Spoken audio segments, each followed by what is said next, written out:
नमस्कार, मी विवेक गवळी. S news मध्ये आपलं स्वागत. सविस्तर बातम्यांपूर्वी एक नजर टाकूयात ठळक घडामोडींवर. राजकारणात उलथापालथ होईल, भारतीय लष्कराचं शौर्य जगात चमकेल. पट्टणकोडोलीतील श्री विठ्ठल बिरदेव यात्रेत फरांडे बाबांची भाकणूक. यात्रेच्या मुख्य दिवशी महाराष्ट्रासह अन्य राज्यातील लाखो भाविकांची उपस्थिती.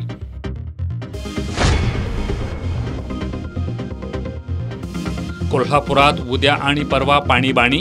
काळंबावाडी योजनेच्या पंप दुरुस्तीच्या कामामुळे बहुतांश भागातील पाणीपुरवठा राहणार बंद.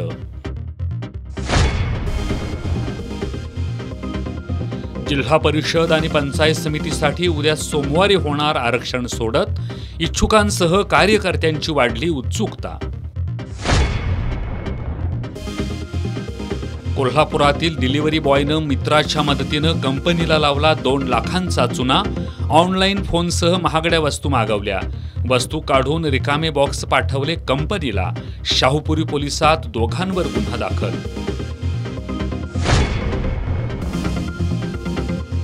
आणि कोल्हापूर पूर लेखागार इमारतीच्या जतनासाठी तातडीनं कार्यवाही करावी. विविध संघटनांनी एकत्र येत सार्वजनिक बांधकाम विभागाकडे केली मागणी. हे आहे GTPL SPN डिजिटल नेटवर्क आणि आपण पाहत आहात चॅनल एस.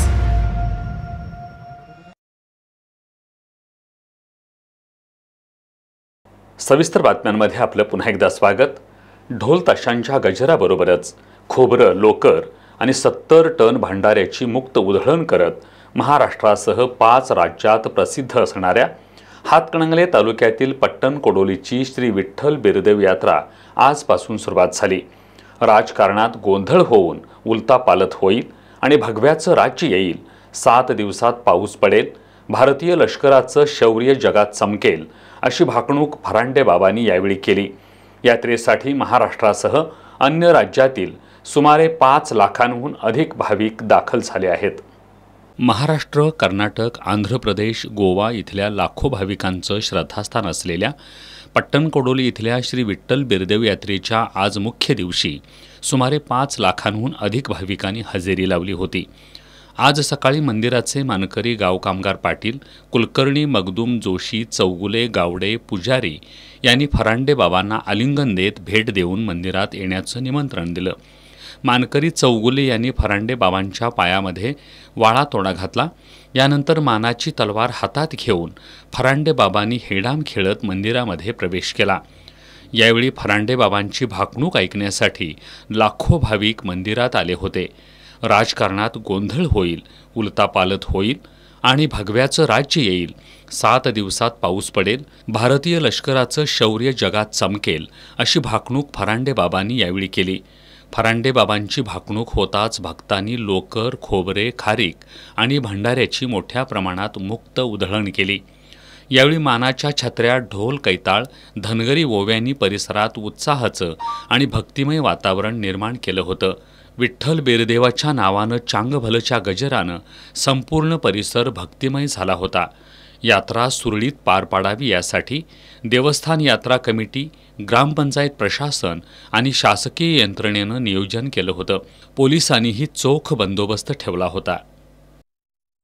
जिल्हा परिषदेच्या सदस्य आणि सभापती पदासाठीचे आरक्षण सोडत उद्या सोमवारी जिल्हाधिकारी कार्यालयातील ताराराणी सभागृहात सकाळी 11 वाजता होणार आहे. पंचायत समितीसाठीची सोडत तालुका पातळीवर काढण्यात येणार आहे. जिल्हा परिषद आणि पंचायत समिती निवडणुकीच्या अनुषंगानं आरक्षण सोडत कार्यक्रम उद्या सोमवारी 13 ऑक्टोबर रोजी जिल्हाधिकारी कार्यालयातील ताराराणी सभागृहात सकाळी 11 वाजता होणार आहे.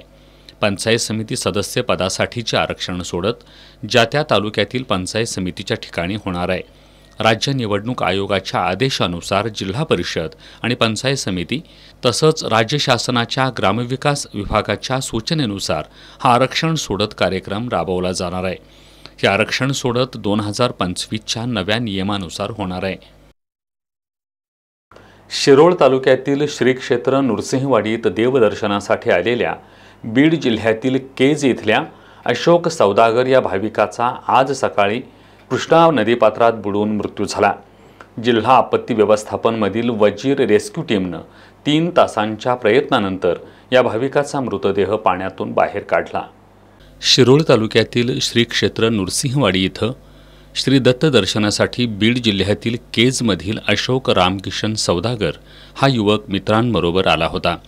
आज सकाळी तो कृष्णा नदीत आंघोळीसाठी उतरला होता, मात्र पाण्याचा अंदाज न आल्यानं तो बुडाला। या घटनेची माहिती जिल्हा आपत्ती व्यवस्थापनमधील वजीर रेस्क्यू टीमचे रौप पटेल यांना देण्यात आली। त्यानंतर ते टीमसह घटनास्थळी दाखल झाले। नदीपात्रात शोध मोहीम राबवून अशोकचा मृतदेह पाण्याबाहेर काढला। मृतदेह पाहताच सोबत आलेल्या मित्रांना अश्रू अनावर झाले। शिरोळ पोलिसांनी पंचनामा केला। त्यानंतर शवविच्छेदन करून मृतदेह नातेवाईकांच्या ताब्यात देण्यात आला। बनावट नाव आणि पत्त्याचा वापर करून ऑनलाईन आयफोन आणि अन्य वस्तू मागवून कंपनीची 2 लाखांची फसवणूक करणाऱ्या अभय कर्णूरकर या डिलिव्हरी बॉयसह त्याला मदत करणाऱ्या मित्राविरोधात शाहूपुरी पोलिसांनी गुन्हा दाखल केलाय। या प्रकरणी प्रकाश शहा यांनी फिर्याद दिली आहे। कोल्हापुरातील सिद्धार्थनगर परिसरात राहणारा अभय कर्णूरकर हा ताराबाई पार्क इथल्या इन्स्टाकार्ट सर्व्हिसेस कंपनीतर्फे फ्लिपकार्ट कंपनीकडे डिलिव्हरी बॉय म्हणून काम करत होता। अभय यानं केसापूर पेठ परिसरात राहणारा त्याचा मित्र अमीर मकानदार यांच्या नावे सिम कार्ड घेतलं। याचा वापर करून त्यानं आयफोन आणि अन्य साहित्यांची ऑनलाईन पद्धतीनं ऑर्डर दिली। संबंधित कंपनीकडून आलेल्या बॉक्समधील आयफोन काढून त्यानं रिकामा बॉक्स कुरिअर कंपनीत जमा केला। फेब्रुवारी 2025 ते मे 2025 या कालावधीत ऑर्डरद्वारे त्यानं कंपनीची सुमारे 2,06,000 रुपयांची फसवणूक केली आहे। दरम्यान या प्रकरणी प्रकाश शहा यांनी दिलेल्या फिर्यादीवरून डिलिव्हरी बॉय अभय कर्णूरकर आणि त्याला मदत करणारा त्याचा मित्र अमीर मकानदार या दोघांविरोधात शाहूपुरी पोलिसात गुन्हा दाखल करण्यात आलाय। दिवाळीच्या पार्श्वभूमीवर गांधीनगर बाजारपेठेतील वाहतूक व्यवस्थेत पोलीस प्रशासनानं जो बदल केलाय तो मूळ बाजारपेठेतील बहुसंख्य व्यापाऱ्यांवर अन्यायकारक आहे। त्यामुळे गांधीनगर बाजारपेठेतील वाहतुकीची फेरव्यवस्था करावी अशी मागणी गांधीनगरमधील व्यापारी आणि करवीर तालुका शिवसेना उद्धव बाळासाहेब ठाकरे पक्षानं केली आहे। गांधीनगर ही पश्चिम महाराष्ट्रातील मोठी बाजारपेठ आहे। दीपावलीच्या काळात या ठिकाणी ग्राहकांची मोठी गर्दी असते। दिवाळी आता काही दिवसांवर येऊन ठेपली आहे। या पार्श्वभूमीवर गांधीनगर बाजारपेठेतील वाहतूक व्यवस्थेत पोलीस प्रशासनानं काही बदल केले आहेत, पण हा बदल मूळ बाजारपेठेतील बहुसंख्य व्यापाऱ्यांवर अन्यायकारक असल्याचं व्यापाऱ्यांचं म्हणणं आहे। वाहतूक व्यवस्था सुरळीत करण्यासाठी बाजारपेठेच्या मध्यभागी पार्किंग करून ग्राहकांना मूळ बाजारपेठेत येण्यास मज्जाव करणं हे व्यापारी वर्गावर अन्यायकारक आहे। त्यामुळे कुणावरही अन्याय होणार नाही याची दक्षता घेऊन फेर वाहतूक व्यवस्था करावी अशी मागणी गांधीनगरमधील व्यापारी आणि करवीर तालुका शिवसेना उद्धव बाळासाहेब ठाकरे पक्षानं केली आहे। या मागणीचं निवेदन त्यांनी गांधीनगर पोलीस ठाण्याचे पोलीस निरीक्षक अनिल तनपुरे यांना दिलंय।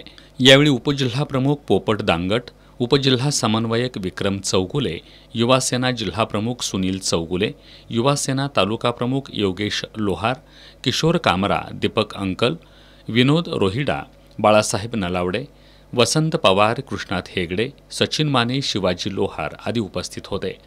कळंबावाडी योजनेच्या 4थ्या पंपाची दुरुस्ती आणि नियमित देखभाल दुरुस्तीचं काम केलं जाणार असल्यानं उद्या सोमवार आणि मंगळवारी कोल्हापूर शहरातील बहुतांश भागात पाणी पुरवठा होणार नाही। मात्र बालिंगा योजनेवर अवलंबून असणाऱ्या सी-डी वॉर्ड तसंच कसबा बावडा, ताराबाई पार्क आणि कावळा नाका या परिसराचा पाणीपुरवठा सुरू राहणार आहे। पाणीपुरवठा बंद असलेल्या भागात टँकरद्वारे पिण्याचं पाणी पुरवठा करण्याचं नियोजन महापालिकेनं केलं आहे। दुर्लक्षित कोल्हापूर पुरालेखागार या महत्त्वाच्या वारसास्थळ इमारतीबाबत शासन, सार्वजनिक बांधकाम विभाग आणि लोकप्रतिनिधींनी संवेदनशीलता दाखवावी, या स्थळाचा विमा उतरवावा, या परिसरात सुरू असलेल्या ओपन बारवर कारवाई करावी आदी मागण्या विविध संघटनांच्या वतीनं करण्यात आलेत। सार्वजनिक बांधकाम विभागाचे कार्यकारी अभियंता रोहित तोंदले यांना या मागण्यांचं निवेदन देण्यात आलं। कोल्हापूर पुरालेखागारमधील 2 कोटींवर ऐतिहासिक कागदपत्रांच्या सक्षम सुरक्षिततेसाठी शाहू सेना यूथ डेव्हलपमेंट फाउंडेशन, महाराष्ट्र क्रांती सेना, परीख पूल नूतनीकरण समिती पाठपुरावा करते आहे। सध्या बांधकाम सुरू असलेल्या करवीर तहसील कार्यालय आणि पुराभिलेखाचं प्रवेशद्वार नेहमीप्रमाणेच स्वतंत्र असावं अशी प्रमुख मागणी या संघटनांनी केली आहे. प्रवेशद्वार एकच ठेवल्यास वर्दळ आणि धुळीमुळं जुन्या दस्तऐवजांना धोका पोहोचण्याची शक्यता या संघटनांनी वर्तवली आहे. त्यामुळे या महत्त्वाच्या वारसास्थळ इमारतीबाबत शासन, सार्वजनिक बांधकाम विभाग आणि लोकप्रतिनिधींनी संवेदनशीलता दाखवावी यासह अन्य मागण्या विविध संघटनांच्या वतीनं करण्यात आलेत.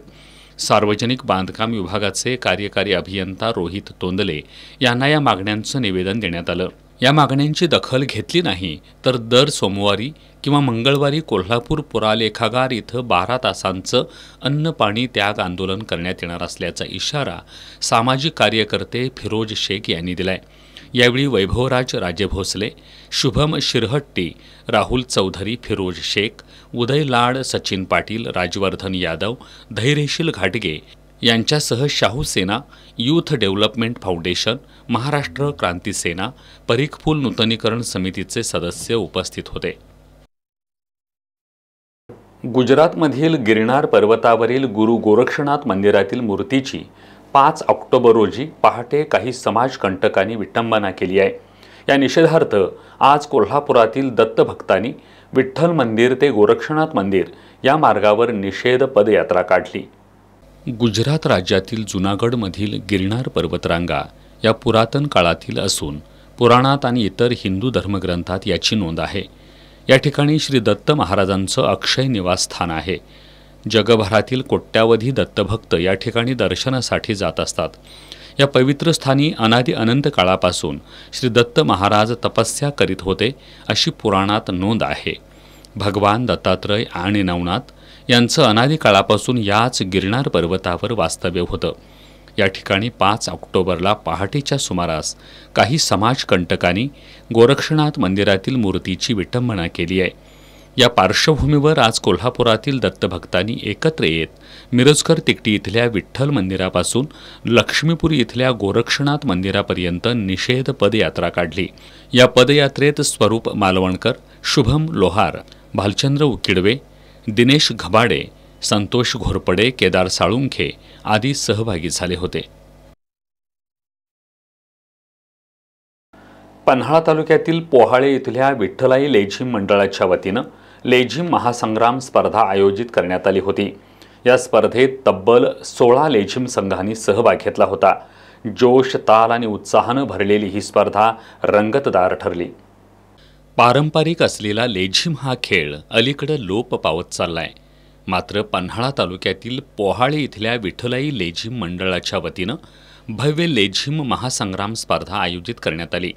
चला लेझिम खेळूया, संस्कृती जपूया या घोषवाक्याखाली गेल्या काही वर्षांपासून या स्पर्धा आयोजित करण्यात येत आहेत. यावर्षी विठ्ठलाई लेझिम महासंग्राम स्पर्धेचं उद्घाटन 80 वर्षीय ज्येष्ठ माजी लेझिमपटू दादू पाटील यांच्या हस्ते करण्यात आलं. यामध्ये 16 संघांनी सहभाग घेतला होता. या स्पर्धेत पुरुष गटात गौशीच्या भैरवनाथ लेझिम पथकानं प्रथम क्रमांक, अटकरवाडीच्या जबरदस्त लेझिम पथकानं दुसरा, तर मांडुकलीच्या कान्होबा केदारलिंग लेझिम पथकानं तिसरा क्रमांक पटकावला. महिला गटात धुंदवडेच्या जय जिजाऊ लेझिम मंडळानं प्रथम क्रमांक, पोहाळेच्या गिरिजना महिला लेझिम पथकानं दुसरा, तर पोर्डेच्या भराडीदेवील महिला लेझिम पथकानं तिसरा क्रमांक पटकावला. यावेळी उत्कृष्ट हालगी वादकाचा बहुमान संभाजी माळेनं पटकावला. उत्कृष्ट घुमकं वादक म्हणून बाजीराव पाटील, तर उत्कृष्ट कैचाळ वादक म्हणून ज्योतिराम काटकर यांनी बहुमान मिळवला. या सर्व विजेत्यांना शिल्ड आणि रोख रक्कम देऊन गौरवण्यात आलं. यावेळी बोलताना युवराज चौगुले यांनी ही स्पर्धा कायमस्वरूपी सुरूच ठेवणार असल्याचा निर्धार व्यक्त केला.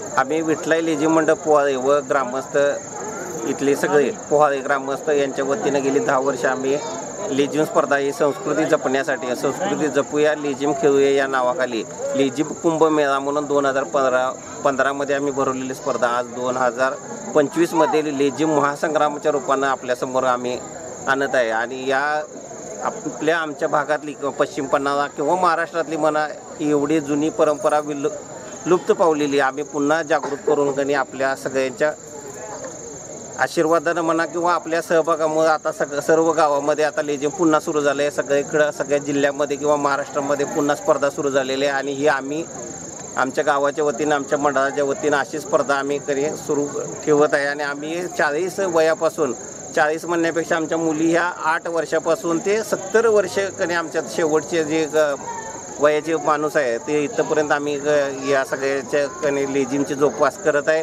आणि आम्ही इथनं पुढेही आम्ही जोपर्यंत हयात आहे तोपर्यंत कधी या लेझिमची संस्कृती आम्ही अशीच पुढं जपत राहणार. या स्पर्धा यशस्वी होण्यासाठी राजाराम पाटील, गणपती पाटील, धोंडीराम पाटील, तानाजी पाटील, रंगराव पाटील, पांडुरंग वीर, सर्जेराव पाटील, हंबीर पाटील, सन्मेश पाटील, रणजित पाटील या कार्यकर्त्यांनी अथक परिश्रम घेतलं. कोल्हापुरातील क्रांतिसिंह नाना पाटील नगरात भाजी मंडई शेजारी असलेल्या सांडपाण्याच्या गटरमध्ये दुर्गंधीयुक्त पाणी साचून राहिलंय. यामुळे गटारीच्या दोन्ही बाजूला गवत आणि झाडं झुडपं वाढत आहेत.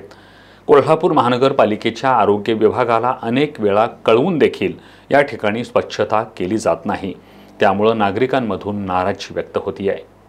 कोल्हापुरातील क्रांतिसिंह नाना पाटील नगरातील भाजी मंडई शेजारी असलेल्या सांडपाण्याच्या गटरमध्ये दुर्गंधीयुक्त पाणी साचून राहिलंय. परिणामी गटारीच्या दोन्ही बाजूला गवत आणि झाडं झुडपं वाढत आहेत. त्यामुळे या परिसरातील भाजी विक्री करणारे विक्रेते आणि ग्राहकांच्या आरोग्याचा प्रश्न निर्माण झालाय. कोल्हापूर महानगरपालिकेच्या आरोग्य विभागाला अनेक वेळा कळवून देखील या ठिकाणी स्वच्छता केली जात नाही. अखेर सामाजिक कार्यकर्ते गजानन विभूते आणि व्यापाऱ्यांनी वर्गणी जमा करून अशोक घोसारवाडे आणि बाळू अनकर या शेतकऱ्यांच्या सहकार्यानं या ठिकाणी तणनाशक फवारणी केली आहे. निदान आता तरी महापालिकेला जाग येईल काय अशी विचारणा नागरिकांमधून होतीये. करवीर तालुक्यातील कंदलगाव इथल्या श्रीराम सहकारी दूध उत्पादक संस्थेच्या वतीनं आज दिवाळीनिमित्त दूध उत्पादकांना दूध फरक बिलाचं वाटप करण्यात आलं. याच कार्यक्रमात संस्थेला सर्वाधिक दूध पुरवठा करणाऱ्या सभासदांचा सत्कारही करण्यात आला.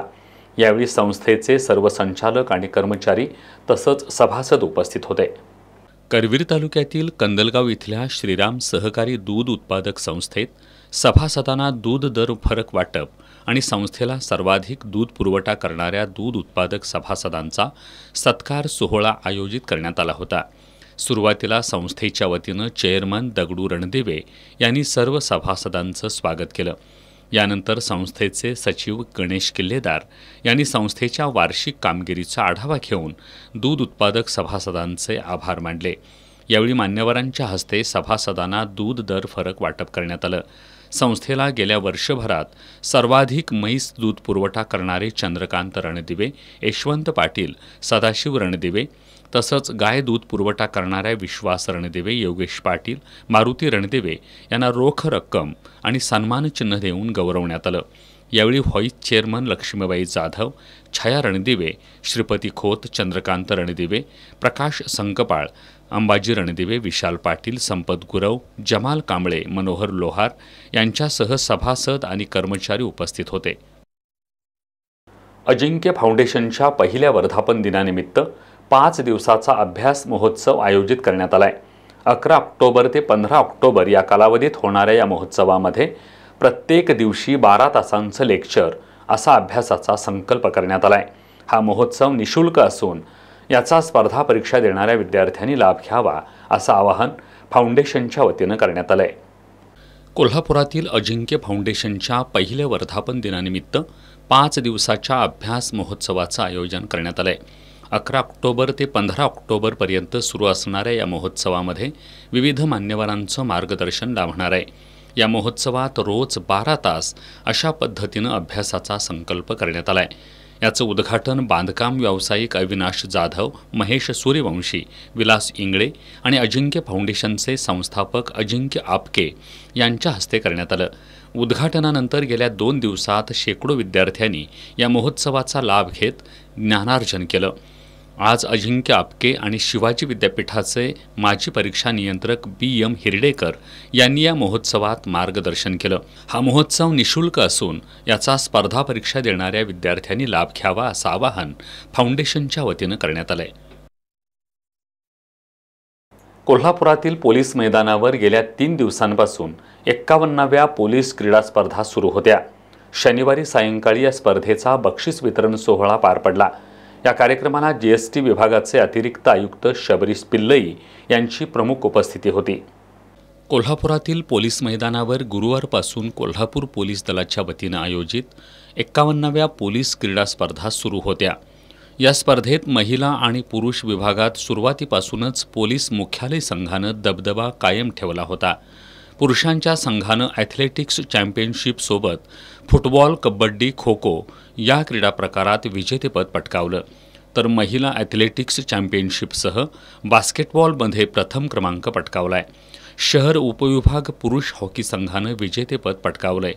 जयसिंगपूर इचलकरंजी उपविभागानं पुरुष हँडबॉल स्पर्धेत आणि महिलांच्या व्हॉलीबॉल संघानं विजेतेपद पटकावलं। शाहूवाडी गडिंग्लज विभागानं महिलांच्या खो खो, पुरुषांच्या व्हॉलीबॉल तर करवीर उपविभाग संघानं जलतरणमधील चॅम्पियनशिप पटकावली आहे। बेस्ट ॲथलेटिक अमृत तिवले, सोनाली सोनवणे हे ठरले। या स्पर्धेचा बक्षीस वितरण समारंभ शनिवारी आयोजित करण्यात आला होता। या कार्यक्रमाला जीएसटी विभागाचे अतिरिक्त आयुक्त शबरीश पिल्लई यांची प्रमुख उपस्थिती होती। पोलीस अधीक्षक योगेश कुमार गुप्ता यांनी सर्व विजेत्या खेळाडूंचं अभिनंदन केलं। यावेळी मान्यवरांच्या हस्ते विजेत्या संघांच्या प्रतिनिधींचा सन्मान देऊन गौरव करण्यात आला। यावेळी जिल्हा परिषदेचे मुख्य कार्यकारी अधिकारी कार्तिकेयन एस, महापालिकेच्या प्रशासक के मंजुलक्ष्मी, वन विभागाचे अधिकारी धैर्यशील पाटील, अप्पर पोलीस अधीक्षक डॉक्टर धीरज कुमार बच्चू, पोलीस उपाधीक्षक तानाजी सावंत, सुवर्णा पत्की प्रिया पाटील, सुजित कुमार क्षीरसागर, स्थानिक गुन्हे शाखेचे पोलीस निरीक्षक रवींद्र कळमकर यांच्यासह पोलीस अधिकारी कर्मचारी उपस्थित होते। कोल्हापुरातील सिद्धार्थनगर परिसरात 22 ऑगस्टच्या रात्री 2 गटात दगडफेक होऊन दंगल झाली होती। या प्रकरणी लक्ष्मीपुरी पोलिसांनी यापूर्वी 10 जणांना अटक केली होती, तर शनिवारी आणखी 15 जणांना अटक करण्यात आली। या संशयितांना न्यायालयात हजर केला असता 15 ऑक्टोबरपर्यंत त्यांना पोलीस कोठडी सुनावली आहे। कोल्हापुरातील सिद्धार्थनगर कमानीसमोर 22 ऑगस्ट रोजी रात्री एका तरुण मंडळाच्या वर्धापन दिनी लावलेल्या डिजिटलवरून 2 गटात मारामारी, दगडफेक आणि जाळपोळ झाली होती। या प्रकरणी लक्ष्मीपुरी पोलिसांनी दोन्ही गटाच्या 100हून अधिक जणांवर गुन्हा दाखल केला होता। या प्रकरणी पोलिसांनी याआधी 10 जणांना अटक केली होती। त्यानंतर शनिवारी पोलिसांनी आणखी 15 जणांना अटक केली आहे।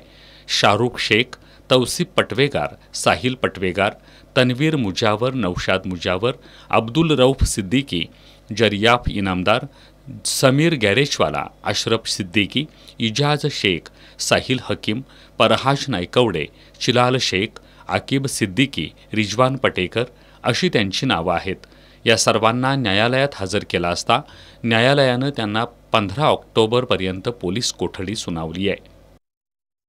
मूल निवासी बहुजन कर्मचारी संघातर्फे प्रिन्स शिवाजी मराठा बोर्डिंग हाऊसच्या न्यू पॉलिटेक्निकमधील वर्कशॉप इन्स्ट्रक्टर दिगंबर लोहार यांना महात्मा ज्योतिराव फुले गुणवंत शिक्षक पुरस्कार प्रदान करण्यात आला।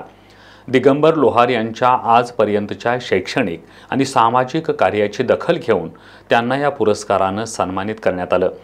कोल्हापुरातील शाहू स्मारक भवनमध्ये झालेल्या कार्यक्रमात संघाचे राष्ट्रीय पदाधिकारी गोरखनाथ वेताळ, संजय धावडे, अमित सुर्वे आणि सौरभ देसाई यांच्या हस्ते त्यांना गौरवण्यात आलं। कागल तालुक्यातील चिखली इथल्या सर्जेराव बापूसाहेब पवार यांचं अल्पशः आजारानं निधन झालं। त्यांच्या निधनामुळे कुटुंबियांवर दुःखाचा डोंगर कोसळलाय। सर्जेराव यांच्या पत्नीसाठी तर हे अत्यंत वेदनादायी आहे। अशा कठीण परिस्थितीतही पवार कुटुंबियांनी दाखवलेलं आधुनिकतेचं पाऊल सर्वांचं लक्ष वेधून घेणारं ठरलंय। पवार कुटुंबियांनी घेतलेल्या निर्णयानुसार चुकीच्या रूढी परंपरांना फाटा देत सर्जेराव यांच्या पत्नीचं मंगळसूत्र काढलं नाही किंवा बांगड्याही फोडल्या नाहीत। तसंच कुंकू न पुसता सौभाग्य अबाधित ठेवलंय। नवऱ्याच्या निधनानंतर आम्ही सर्वजण तुझ्या पाठीशी आहोत असा विश्वास देण्याचं काम या निर्णयामुळे कुटुंबियांनी केलंय। पवार कुटुंबियांनी घेतलेला हा निर्णय केवळ कौतुकास्पद नव्हे तर इतरांसाठी अनुकरणीय असाच आहे। अल्पवयीन मुलीवर लैंगिक अत्याचार केल्याप्रकरणी प्रसाद वाक्रुशे याला इचलकरंजीतील शहापूर पोलिसांनी अटक केली आहे। आज त्याला न्यायालयात हजर केला असता न्यायालयानं त्याला 2 दिवसांची पोलीस कोठडी सुनावली आहे। शहापूर इथं एका अल्पवयीन मुलीवर तब्बल 6 महिन्यांपासून वारंवार लैंगिक अत्याचार केल्याचा धक्कादायक प्रकार उघडकीस आलाय। संशयित आरोपी प्रसाद वाकरुशे यानं पीडितेशी मैत्रीचे संबंध प्रस्थापित केले आणि तुझ्या आईवडिलांना मारून टाकतो अशी धमकी देत तिच्यावर वारंवार जबरदस्तीनं शारीरिक अत्याचार केले। त्यामुळे घाबरलेल्या मुलीनं याची माहिती काही काळ लपवून ठेवली। अखेर मुलीच्या आईनं धैर्य एकवटून शहापूर पोलीस ठाण्यात प्रसाद वाकरुशे याच्या विरोधात तक्रार दिली। त्यानंतर शहापूर पोलिसांनी घटनेची गांभीर्यानं दखल घेत प्रसाद वाकरुशे याच्यावर गुन्हा दाखल केला। त्यानंतर पोलिसांनी त्याला अटक करून आज न्यायालयात हजर केला असता न्यायालयानं त्याला 2 दिवसांची पोलीस कोठडी सुनावली आहे। शेवटी पुन्हा एक नजर आजच्या ठळक घडामोडींवर। राजकारणात उलथापालथ होईल, भारतीय लष्कराचं शौर्य जगात चमकेल। पट्टणकडोलीतील श्री विठ्ठल बिरदेव यात्रेत फरांडे बाबांची भाकणूक। यात्रेच्या मुख्य दिवशी महाराष्ट्रासह अन्य राज्यातील लाखो भाविकांची उपस्थिती।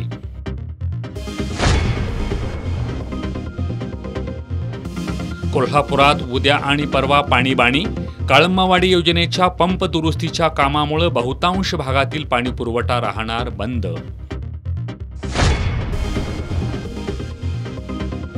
जिल्हा परिषद आणि पंचायत समितीसाठी उद्या सोमवारी होणार आरक्षण सोडत, इच्छुकांसह कार्यकर्त्यांची वाढली उत्सुकता। कोल्हापुरातील डिलिव्हरी बॉयनं मित्राच्या मदतीनं कंपनीला लावला 2 लाखांचा चुना। ऑनलाईन फोनसह महागड्या वस्तू मागवल्या, वस्तू काढून रिकामे बॉक्स पाठवले कंपनीला। शाहूपुरी पोलिसात दोघांवर गुन्हा दाखल।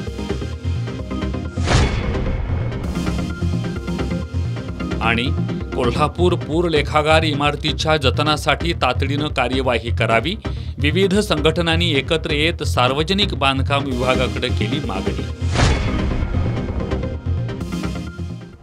बातम्यांच्या ताज्या अपडेट्ससाठी एस न्यूज कोल्हापूर इंस्टाग्रामवर फॉलो करा आणि S news Kolhapur YouTube channel subscribe करा। याबरोबरच हे बातमीपत्र संपलं। नमस्कार।